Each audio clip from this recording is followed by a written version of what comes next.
The Holy See launches Pope Francis's appeal for debt relief for nations struggling due to the economic effects of the COVID-19 pandemic.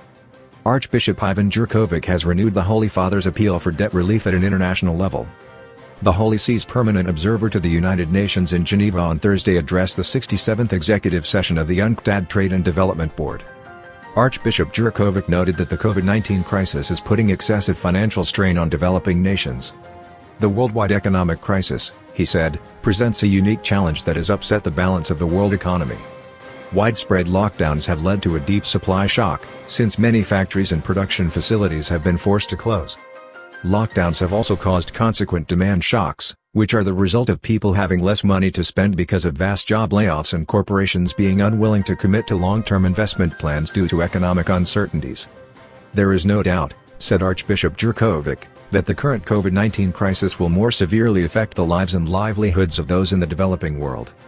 One way to ease the misery of people in poorer nations, he added, would be to tackle the crippling external debt burdens they have accumulated in recent years. The Vatican representative urged the international community to deliver speedy and substantive debt relief to crisis-stricken developing countries. Archbishop Jurkovic then quoted Pope Francis' Urbi et Orbi message of April 12, 2020, in which he urged that all nations be put in a position to meet the greatest needs of the moment through the reduction, if not the forgiveness, of the debt burdening the balance sheets of the poorest nations. Turning his attention to the global economic system, Archbishop Jurkovic said creating a more inclusive and sustainable world requires more than tweaking markets. It requires a more exacting and focused agenda that addresses the systemic constraints on resource mobilization and technological diffusion, he said. Nations, he added, need to reduce systemic imbalances in market power that result from the lopsided rules of a hyper-globalized world. They also need to work toward encouraging markets to match local challenges with international goals. Archbishop Jurkovic called on the international community not to overlook ethical and cultural factors. He said the roots of the current crisis are above all moral in nature, rather than merely economic or financial. Recognizing the primacy of being over having and of ethics over the economy, the world's peoples ought to adopt an ethic of solidarity to fuel their actions.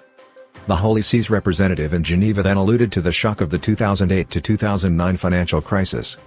Over the last decade, he said, we have learned that excessive liberalization and deregulation, allowing for markets and firms to regulate themselves, privileges short-term gains over long-term commitments. The results, he noted, can be seen in decreasing investment in the health sector and in the predation of the natural environment. Archbishop Jurkovic concluded his speech urging nations and institutional creditors to provide debt relief for developing countries, in order to give them a chance to respond to the health shock and to mitigate the accompanying economic damage. Whether and how this happens, he said, will have direct consequences for creating a fairer, more inclusive and resilient recovery.